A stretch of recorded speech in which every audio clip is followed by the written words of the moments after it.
하나님 말씀 보겠습니다. 오늘 우리에게 주시는 하나님 말씀은 신약성경 갈라디아서 4장 1절에서 11절 말씀입니다. 제가 가지고 있는 성경책으로 신약성경 305면 갈라디아서 4장 1절에서 11절 말씀 우리 한 절씩 한 절씩 교독하시겠습니다. 내가 또 말하노니 유업을 이을 자가 모든 것의 주인이나 어렸을 동안에는 종과 다름이 없어서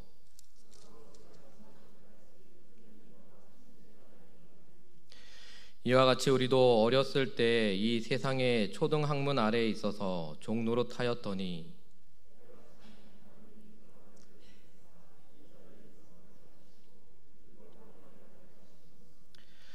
율법 아래에 있는 자들을 속량하시고 우리로 아들의 명분을 얻게 하려 하심이라.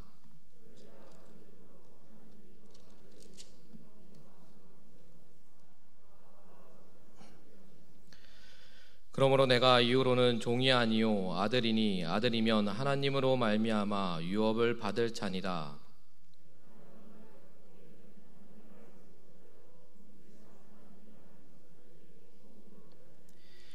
이제는 너희가 하나님을 알 뿐 아니라 더욱이 하나님이 아신 바 되었거늘 어찌하여 다시 약하고 천박한 초등학문으로 돌아가서 다시 그들에게 종노릇하려 하느냐. 우리 함께 읽겠습니다. 내가 너희를 위하여 수고한 것이 헛될까 두려워하노라. 아멘. 할렐루야. 우리 한번 옆에 분하고 인사했으면 좋겠습니다. 우리 옆에 분 얼굴을 한번 이렇게 보시면서요, 참 잘생겼습니다, 참 아름답습니다 라고 한번 인사하겠습니다.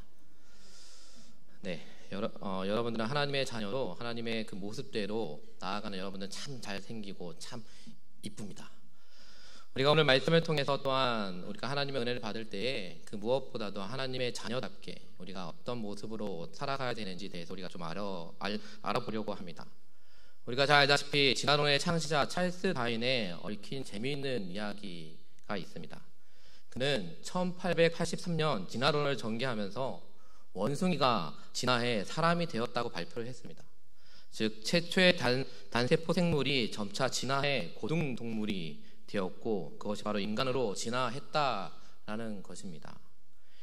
이렇게 이론을 설정한 이 다윈에게는 원숭이와 또 사람 사이에 중간 고리가 절실히 필요했습니다. 그 중간 고리를 찾기 위해 배를 타고 미개한 원주민이 사는 섬을 찾아다녔습니다. 즉 남양군도, 즉 적도 이북에 있는 태평양 섬 지역이라고 합니다. 그 어느 섬에 도착했을 때에 분명 사람으로 생겼으나 원숭이처럼 생활하는 집단을 만났습니다. 그들은 또한 벌거벗었고 또한 닥치는 대로 먹었습니다. 즉 도저히 사람이라고는 볼 수 없었습니다. 그로부터 약 30년 뒤 일부러 그 섬에 가본 다윈은 깜짝 놀랐다고 합니다. 즉 마을에 교회당이 서 있고 또 깨끗하게 옷을 차려입고 교회당에 나가 예배드리고 또한 찬송을 하는 그들은 이전에 그 미개한 원주민이 아니었다라는 것입니다. 즉 문명인이 되었다라는 것입니다. 그리고 또한 훌륭한 하나님의 사람이 되어 있었습니다. 즉 그들은 존 페이턴이라는 선교사의 노력으로 새 사람이 되었던 것입니다. 이를 보고 돌아간 다윈은 런던 선교협회에 거금을 헌금했다고 합니다. 즉 예수 그리스도로 말미암아 완전한 하나님의 사람으로 바뀌는 것을 우리는 너무나도 잘 알고 있습니다. 즉 예수님을 믿기 전후 나는 어떤 변화가 있었습니까? 즉 여러분들 삶 가운데 예수님을 믿기 전과 믿은 이후에 어떤 삶의 변화가 있었습니까? 그 삶은 아마 여러분들이 더 잘 알고 있을 것입니다. 그와 마찬가지로 오늘 갈라디아 교회 많은 성도는 바로 유대교회에서 기독교로 개종한 사람들이었습니다. 바울이 전한 복음을 쫓아 바로 그리스도인이 되었지만 어릴 때부터 익혀온 이 유대교 사상이 그들 마음속 깊은 곳에 남아 있었습니다. 율법을 증시하는 뿌리 깊은 유대교 사상이 바로 그들로 하여금 복음의 진리 안으로 들어오는 것을 방해를 했습니다. 갈라디아서 3장에 이어 이 4장에서는 이 바울은 바로 유대교 잔재를 버리지 못했기에 유대교들이 전하는 다른 복음에 흔들리는 그 성도들을 책망하고 있습니다. 바울의 가르침에 따르면 이 율법은 바로 초등교사로 구원의 통로가 될 수는 없었습니다. 그러기에 예수 그리스도를 믿는 성도들은 더 이상 바로 초등교사 아래에 있어서는 안 된다라는 것입니다. 그리스도인은 바로 하나님의 영을 받아 더 이상 종이 아닌 하나님의 자녀가 되었습니다. 이는 로마서 8장 16절 말씀처럼 바로 성령이 증언을 하고 있습니다. 구원받은 바로 성도라면 율법에 매여 종노릇 할 필요가 없다라는 것입니다. 즉 법적으로 상속자라 하더라도 후견인이 필요했던 그런 어린 시절을 지나고 이제는 성장해 바로 하나님의 아버지의 유산을 온전히 상속할 수 있는 성인이 되었다라는 것입니다. 그렇다면 오늘 본문 말씀을 통해서 우리는 어떻게 신앙의 유업을 얻을 수 있는지 한번 두 가지로 살펴보려고 합니다. 그 첫째는 바로 하나님이 하나님의 아들을 율법 아래 나게 하신 이유가 무엇인지, 그리고 예수님이 오시기 전과 후 성도의 삶은 어떻게 변화됐는지 대해서는 살펴보려고 합니다. 즉 하나님이 그분의 아들을 율법 아래 나게 하신 이유는 율법 아래 있는 자들을 속량하시고 또한 우리로 아들의 명분을 얻게 하시기 위해서였습니다. 예수님이 오시기 전에는 후견인, 즉 율법이 필요한 아이와 같았습니다. 그러나 예수님이 오신 후에는 후견인이 필요 없는 어른이 되어 참 선생이신 예수님을 찾아 살아가게 되는 것입니다. 바울은 예수 그리스도께로 인도하는 율법을 초등교사라고 부르고 있습니다. 이 초등교사라는 것은 원어적으로 헬라나 로마 시대에 유력한 가문의 아이를 돌보고 인도하는 종을 뜻하는 말입니다. 즉 성도가 예수님을 영접하기 전까지는 우리도 마찬가지로 율법이 그의 행동을 지도하며 또 예수님께로 인도하는 역할을 했습니다. 그러나 그 역할은 바로 예수 그리스도를 영접하기 전까지 제한된 것입니다. 아이가 성장하면 더 이상 초등교사의 지도가 필요 없듯이 예수 그리스도를 믿는 후에는 종에서 바로 하나님의 자녀로 그 신분이 변화되었기에 이제는 율법 아래 있을 필요가 없다라는 것입니다. 물론 죄를 깨닫는 일이 필요하기에 율법의 가르침이 필요는 하지만 믿음이 생긴 이후 우리를 인도하시는 분은 바로 아버지 하나님이시라는 것을 우리는 알아야 합니다. 우리의 참 선생은 예수 그리스도이십니다. 예수 그리스도가 오시기 전까지는 우리도 마찬가지로 율법이 그 후견인으로서 한시적인 역할을 하다 때가 참에 큰 변화가 생겼습니다. 하나님의 아들 예수 그리스도를 보내셔서 바로 율법 아래 있는 사람들을 속량하셨으며 그 결과 더 이상 율법의 종 노릇할 필요가 없는 자유인이 되었다라는 것입니다. 즉 하나님을 아빠 아버지라 부르는 자녀가 누리는 은혜는 무엇입니까? 또한 내가 자녀됨을 잃고 종처럼 살려고 하면 하나님의 마음은 어떨까요? 우리가 예수 그리스도를 모르고 산다라면 아마 하나님의 마음은 찢어지고 너무나도 슬픈 마음일 것입니다. 그러나 하나님께서는 분명히 저와 여러분들에게 예수님을 통해서 다시 한번 그 율법 아래 있는 것이 아니라 참된 믿음을 가지고 나아갈 수 있게끔 우리를 인도해 주셨습니다. 그 믿음을 가지고 우리는 날마다 어린아이의 믿음이 아닌 바로 믿음이 장성하여 어른이 되어 갈 수 있는 그런 믿음을 가지고 우리 나아가야 한다라는 것입니다. 신약의 성도는 바로 구약에 기록된 언약들이 아직 완성된 것은 아니지만 상당 부분 그대로 이루어지는 것을 실제로 경험하고 있었습니다. 하나님이 아브라함에게 약속하셨던, 아브라함의 당대의 사람들은 볼 수도 누릴 수도 없었던 온갖 축복들을 실제로 자신들 삶 속에서 실제로 누리고 있었습니다.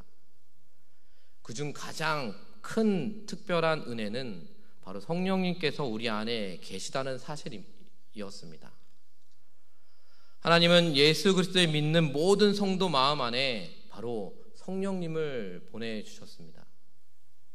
성도 안에 있는 이 보혜사 성령님은 언제 어디서든 바로 우리를 도와주시고 있다라는 것을 우리는 잊어서는 안 됩니다. 이 성령님은 성도가 더 이상 종이 아닌 바로 하나님의 자녀라는 사실을 증언하고 있습니다. 그리고 바로 하나님을 아빠, 아버지라고 부르게 하셨습니다. 따라서 하나님의 자녀라는 신분을 획득한 이 신약시대의 성도들을 예전 율법이나 아니면 세상의 지배 세력들의 노예가 될 필요가 전혀 없었습니다. 하지만 성도로서 자신의 특별한 지위와 또한 신분을 기억하지 못한 채 세상적인 삶에 또한 범주에서 벗어나지 못하고 종로로 타는 경우가 많다라는 것입니다. 예를 들어서 우리는 어린아이의 신앙을 가지고 나아가고 있었습니다. 그러나 예수님을 통해서 이제는 우리는 어린아이의 신앙이 아닌 바로 어른의 장성한 그 믿음을 가지고 나아가고 있습니다. 그런데 신앙생활을 하고 있는데 우리는 다시금 어린아이의 신앙으로 내려가고 있다는 것입니다. 왜 그럴까요? 왜 우리는 분명히 예수님을 통해서 우리의 믿음은 더욱더 장성해졌고 또 어른의 그런 믿음을 가지고 나아가야 되는데 그러지 않고 점점점 다시금 어린아이의 믿음을 가지고 나아가게 됩니다. 그것은 바로 우리 안에 욕심이 있기 때문입니다. 그 욕심 때문에 우리는 다시금 우리의 신앙은 더 장성해야 돼야 되는데 그러지 못하고 점점점 다시금 어린아이의 신앙으로 내려갈 수밖에 없다는 것입니다. 혹시 내 자신이 지금 어린아이의 신앙을 가지고 있습니까? 우리는 분명 예수님을 통해서 은혜를 받았고 예수님을 통해서 우리는 종이었던 우리는 다시금 하나님의 자녀로 나아가고 있는데 그 믿음을 잃어버리고 점점 세상적인 것에 빠져서 다시금 어린아이의 그런 신앙처럼 어린아이의 모습처럼 누가 나를 도와주지 않으면 믿음 생활을 하지도 못하고 누가 나를 도와주지 않으면 기도 생활을 할 수 없는 그런 모습은 아닌지 한번 내 자신을 돌아보시기를 바랍니다. 즉 갈라디아 교회에서 일어나는 사건들이 이러한 사실을 뒷받침하고 있습니다.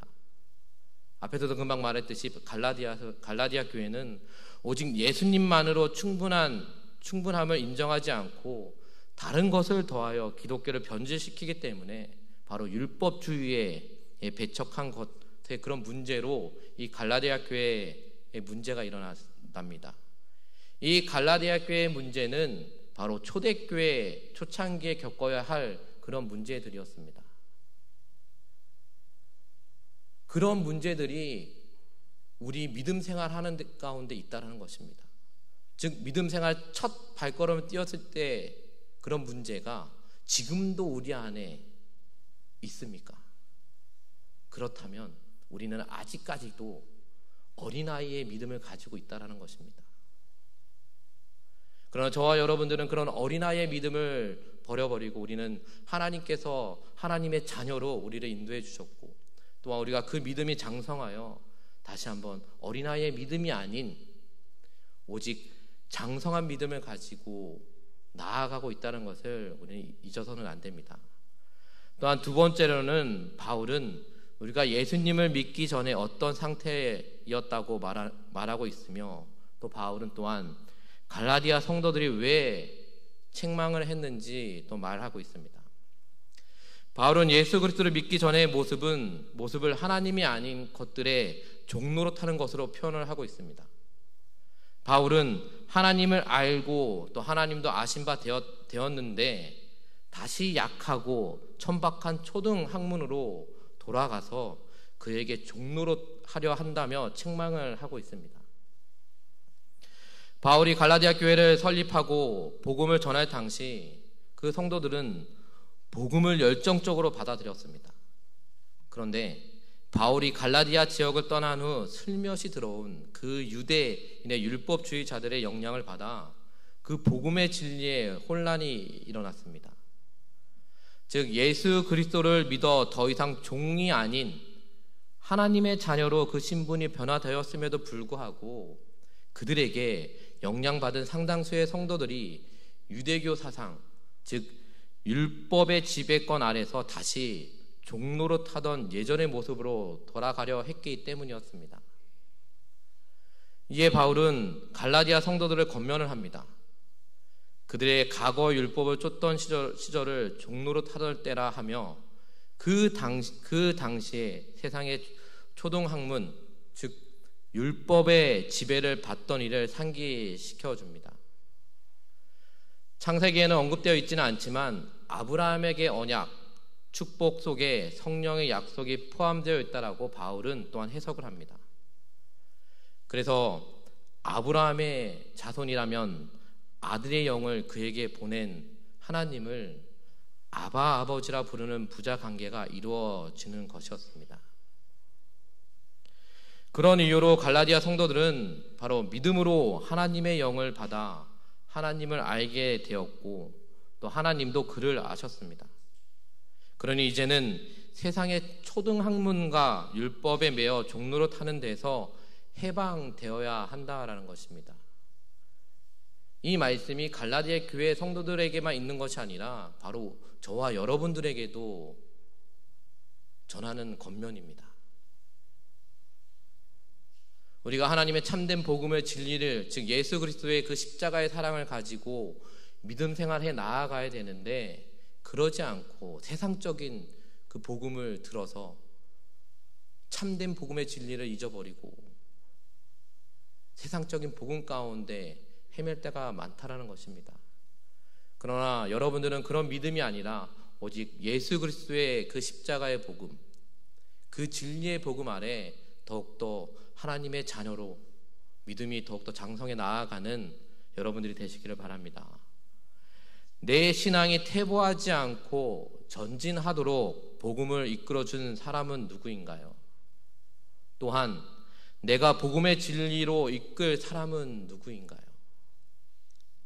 즉 여러분들에게 하나님을, 아니 예수 그리스도를 첫 만나게 해준 사람이 누구였습니까? 어떤 분은 부모님일 수도 있고요.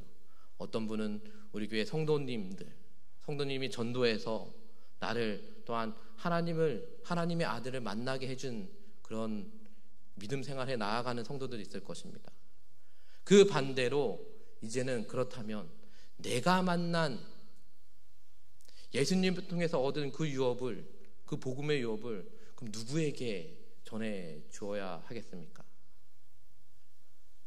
즉 먼저는 우리 자녀들에게 전해 주어야 한다는 것입니다. 왜 우리 자녀들에게 전해 줘야 할까요? 우리도 분명히 부모님을 통해서 믿음의 유산을 얻었습니다. 그러지 않는 분도 있겠지만도 그러나 우리는 대부분 부모님의 믿음을 통해서 그 유산을 받아서 그 유업을 이어가고 있습니다. 그렇다면 내가 부모님을 통해서 얻은 그 믿음의 유업을 누구에게 전해줘야 될까요? 먼저는 우리 자녀들에게 전해줘야 할 것입니다. 그리고 또한 내 주변에 믿지 않는 친구들이나 이웃들에게 전해줘야 한다는 것입니다. 우리가 지금 바른 믿음의 길로 행할 수 있는 것은 누군가의 기도와 헌신이 있었기 때문입니다. 또한 복음의 진리를 바르게 또한 선한 사람은 또 다른 이들을 복음의 진리로 이끌 수 있다라는 것입니다. 우리는 바울처럼 악한 이 세대 가운데서 사람들을 바른 믿음의 길로 인도해야 합니다. 미국의 델라스 신학교 하워드 핸드릭이라는 교수는 월트라는 선생님이 자신에게 미친 영향력에 대해 늘 강조를 하고 있다고 합니다. 월트는 염색공으로 일하다가 오래전에 은퇴한 평범한 사람이었습니다. 또한 그는 작은 교회에서 주일학교 성경 공부 반을 인도하는 선생님이었습니다. 그 반에는 13명의 아이가 있었다고 합니다. 그런데 그들 중 11명이 이 월트의 선생님의 인격과 가르침에 감명을 받아 목회자가 되었다고 합니다. 이 하워드 핸드릭 교수도 이 월트를 통해 받은 그 영향력을 이렇게 전하고 있습니다. 솔직히 나는 월트가 해준 말을 거의 기억할 수 없지만 그에 관한 모든 것은 얼마든지 이야기할 수 있습니다. 그는 예수 그리스도를 위해 부모보다 나를 사랑했으니까요. 또한 그는 뛰어난 사람은 아니었지만 진실한 사람이었습니다. 지금 내가 그르치는 일에 대해 관심을 가지고 또 열정적으로 사역한 단 한 가지는 바로 하나님이 나의 인생길에 한 헌신된 교사를 보내주셨기 때문이라고 말했습니다. 즉 예수님을 믿는 우리는 아브라함의 자손입니다. 아브라함의 자손으로 이 땅에 오신 예수님은 또한 십자가에서 죽으심으로 율법의 저주 아래 있던 우리를 속량하시고 바로 하나님의 자녀로 또 하나님과 화목하게 또 하셨습니다. 이에 하나님은 그 아들의 영을 보내셔서 우리가 하나님을 아빠 아버지라고 부를 수 있게 또한 하셨습니다. 하나님의 아들은 또한 하나님의 유업을 이어갈 자이라는 것입니다. 그러므로 우리는 하나님의 자녀된 신분을 잊어버리고 또 종로로 타던 옛 사람의 모습을 돌아가서는 안 된다라는 것입니다. 율법주의가 아닌 바로 진리의 복음에 굳게 서야 한다라는 것입니다. 이 약한 세대 가운데서 다른 이들을 바른 믿음의 길로 인도하는 사명을 또한 잘 감당하며 승리하는 삶을 살아가야 한다는 것을 잊어서는 안 됩니다. 그러기 위해서는 우리는 분명히 하나님의 자녀답게 믿음 생활에 나아가야 한다는 것입니다.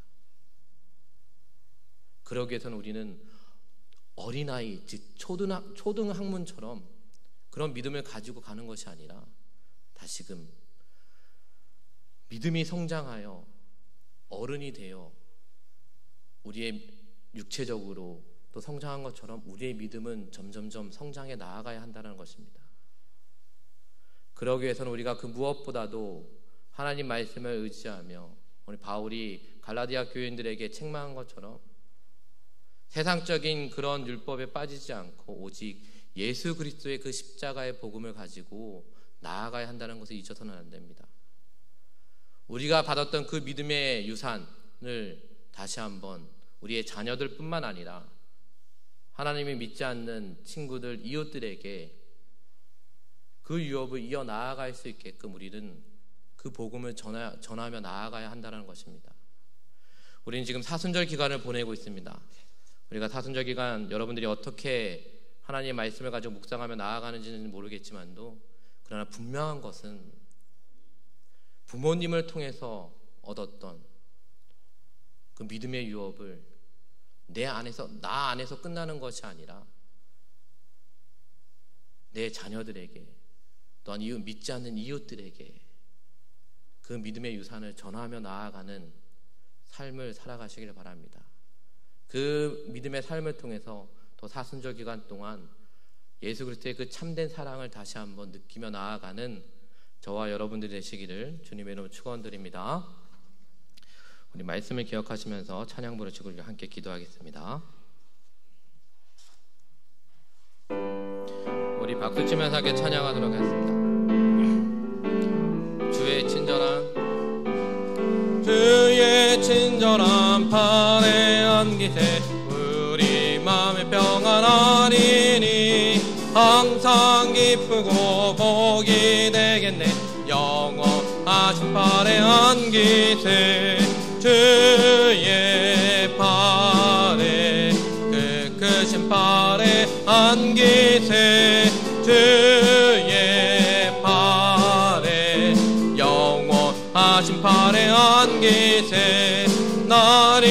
갈수록 주의 사랑이 광명하게 비치고 천성 가는 길 편히 가리니 영원하신 팔에 안기세 주의 팔에 크신 팔에 안기세 주의 팔에 영원하신 팔에 안기세 주의 보좌로 나갈 때에 기뻐 찬미 소리 외치고 겁과 두려움 없어지리니 영원하신 팔에 안기세 주의 팔에 크신 팔에 안기세 주의 팔에 영원하신 팔에 안기세.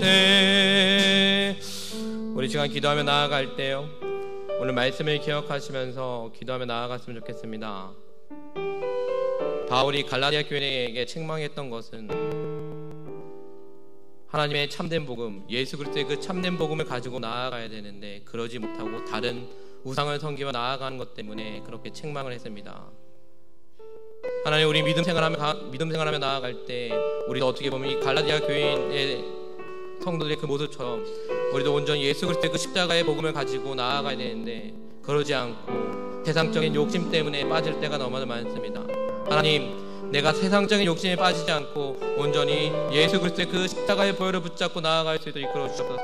그 십자가의 보혈을 통해서 다시 한번 하나님이 주시는 그 참된 복음을 가지고, 그 참된 믿음을 가지고 나뿐만 아니라 내 주변에 있는 믿지 않는 영혼들에게, 믿지 않는 이웃들에게, 또 믿지 않는 가족들에게 그 참된 복음을 전하며 그 유업을 이어갈 수 있게 해달라고 우리 주여 세 번 부르시고 함께 기도하겠습니다. 주의